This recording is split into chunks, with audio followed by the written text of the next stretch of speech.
Welcome back. 5-minute Bible study. I hope you liked yesterday's. That's really been sitting with me and resonating with me. So today, the part that we're reading is called Jesus Heals the Blind and Mute. So let's go. As Jesus went on from there, 2 blind men followed him, calling out, "Have mercy on us, Son of David." When he had gone indoors, the blind men came to him and asked them, "Do you believe that I am able to do this?" "Yes, Lord," they replied. Then he touched their eyes and said, "According to your faith will it be done to you." And their sight was restored. Jesus warned them sternly, "See that no one knows about this." But they went out and spread the news about him all over that region. While they were going out, a man who was demon-possessed and could not talk was brought to Jesus. And when the demon was driven out, the man who had been mute spoke. The crowd was amazed and said, "Nothing like this has ever been seen in Israel." But the Pharisees said, "It is by the prince of demons that he drives out demons." Okay, so first of all, it says that they followed Jesus, but they're blind.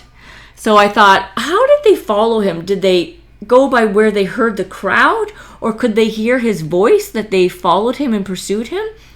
But they were willing to beg for him.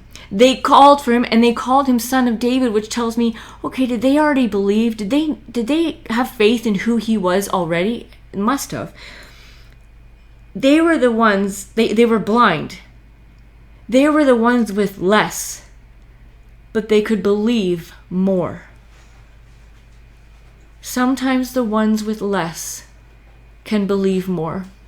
There's less to hang on to, perhaps. And they had the boldness to follow him indoors, which I would think was totally shunned, but it's a more intimate space, and they went in there, even if it was less welcoming. And then Jesus asks, "Do you believe that I am able to do this?"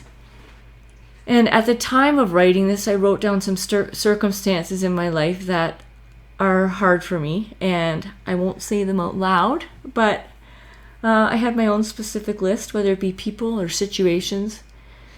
And I wrote, "Do I believe God is able to have mercy and work? Do I believe that God is able to do this?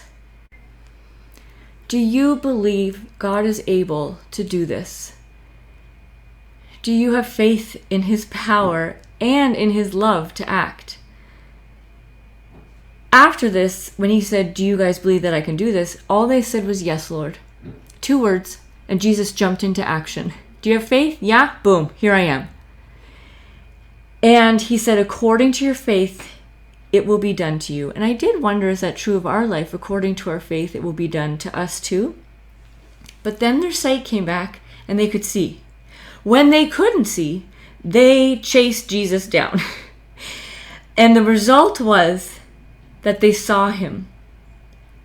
When they couldn't see, they pursued him.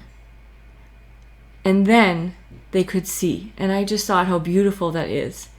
But Jesus was stern with them, which as a side note, I go, okay, God can be stern. God can be stern. There is a stern side to him. And he says, don't tell anybody what just happened. Now, they ignored it. They were so excited, they just went out and told everybody. I can't blame them. Jesus does that a few times. I can't figure it out. Maybe it's because he doesn't want you to tell everybody. He wants you to show everybody. But either way, I understand why these guys went running out and hooting and hollering about what happened. But then a man comes who is controlled by demons who had taken his voice. Had the demons taken his testimony? Had they silenced his mouth? And then I thought, who brought him? They must have had incredible faith. They must have believed that Jesus was able. I wonder if Jesus asked the same question. And their faith must have been strong because the demon was removed, with very little fanfare, actually, according to Matthew. His voice and his testimony returned, and this led to the people's amazement. And they actually admitted that there's no one like this guy. Meanwhile, these guys are blown away thinking there's no one like this guy. And then you got the Pharisees saying, who cares? He's just using the devil to drive out the devil. And it's such an idiotic argument, first of all. It's like the devil's having a civil war on himself. But they were just so jealous that they could not be amazed. Their hearts were so closed. They were so sure he was not able that they missed the whole miracle. Ugh, may our hearts not be like that. May our minds not be like that.